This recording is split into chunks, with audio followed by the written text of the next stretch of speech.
In the name of Allah, the most gracious, the most merciful. My dear students, Assalamu alaikum. Today in this class we are going to discuss two important questions, and these two important questions are usually asked in your examination. So first of all, we are going to understand one difference. The difference is between natural and artificial satellites. Difference में पहला difference आपको समझाने की कोशिश कर रहा हूँ कि पहला डिफरेंस है क्या आर्टिफिशियल और नेचुरल में. The planet which revolves around another planet naturally. फितरत के अंदर, कुदरत के अंदर, कायनात में कुछ ऐसे प्लैनेट हैं जो दूसरे प्लैनेट के गिर्द रिवॉल्व करता है, गर्दिश करता है, उसके गिर्द घूमता है. तो उस कुदरत ने ख़ुद रखा हुआ है, उसमें किसी इंसान का हाथ नहीं है. वो नेचर में एग्जिस्ट करते हैं बिल्कुल इसी तरह जिस तरह चाँद ज़मीन के गिर्द चक्कर काटता है. माय डियर स्टूडेंट्स, चाँद को किसी ने फिक्स नहीं किया, कुदरत में मौजूद है, रहेगा ता क़यामत तक. तो माय डियर स्टूडेंट्स, ऐसे तमाम प्लैनेट जो दूसरे प्लैनेट के गिर्द नेचुरली गर्दिश करते हों, क्या कहा जाता है? Natural satellites. आपके पास एक बेहतरीन एग्जांपल मून है जो ज़मीन के गिर्द हर वक्त चक्कर काट रहे होते हैं, उसके गिर्द घूम रहे होते हैं. तो इंसान बनीनो इंसान के बनाए हुए कोई ऑब्जेक्ट, इंसान के बनाए हुए कोई ऑब्जेक्ट आप खला में छोड़ दे और वो किसी दूसरे प्लैनेट के गिर्द चक्कर काटना स्टार्ट करे, तो उस ऑब्जेक्ट को आप क्या बोलेंगे? Artificial satellite. बहुत सारी ऐसी मशीनें हैं जो हमें बहुत सारी मालूमात फराहम करते हैं, मौसम से लेके आपके लोकेशन से लेके. तो वो सारे के सारे मशीनें होती हैं जो ज़मीन के गिर्द घूम रहे होते हैं. ऐसी मशीनों को, ऐसे ऑब्जेक्ट्स को आप क्या बोलेंगे? आर्टिफिशियल सैटेलाइट, जो इंसान ने ज़मीन से पहले बनाया है, फिर जाके खला में छोड़ दिया है और ज़मीन के गिर्द अभी भी वो चक्कर काट रहे हैं. माय डियर स्टूडेंट, उसकी कुछ एग्जांपल क्या है? स्पुतनिक 1 एक्सप्लोरर, ये सैटेलाइट्स के कुछ बनाए हुए इंसान के जो कि ज़मीन के गिर्द क्या करता है?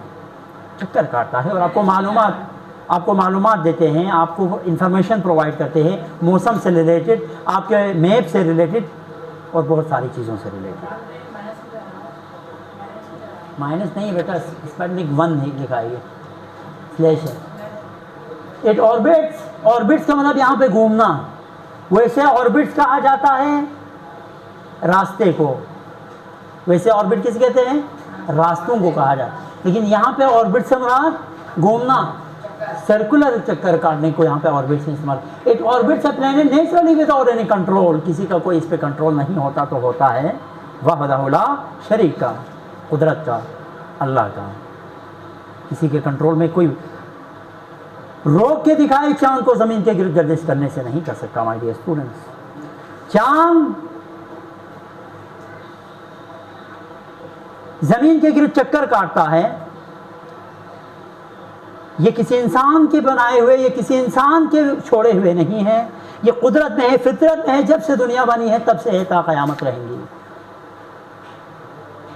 और ये बेहतरीन खूबसूरत एग्जांपल है किसकी? Natural satellite. जबकि ये जो आपको दो नाम हमने बताए वो आर्टिफिशियल है. It orbits a planet with the help of rockets. पहले हम रॉकेट के थ्रू वो घुमा देते हैं, एक स्पेसिफिक वेलोसिटी के साथ उसको भेज देते हैं. अब वो वेलोसिटी की क्लास में कर लूँगा कि कितनी वेलोसिटी के साथ हम रॉकेट्स को छोड़ेंगे और सैटेलाइट्स को घुमाएंगे ज़मीन के गिर्द. उसके बारे में कल तफसीली गुफ्तगू होंगी, खूबसूरत क्लास होंगी. लेकिन अभी ये समझे कि it orbits a planet with the help of rockets and it's control from the earth. और इसका बाकायदा ज़मीन से इसको कंट्रोल किया जाता है.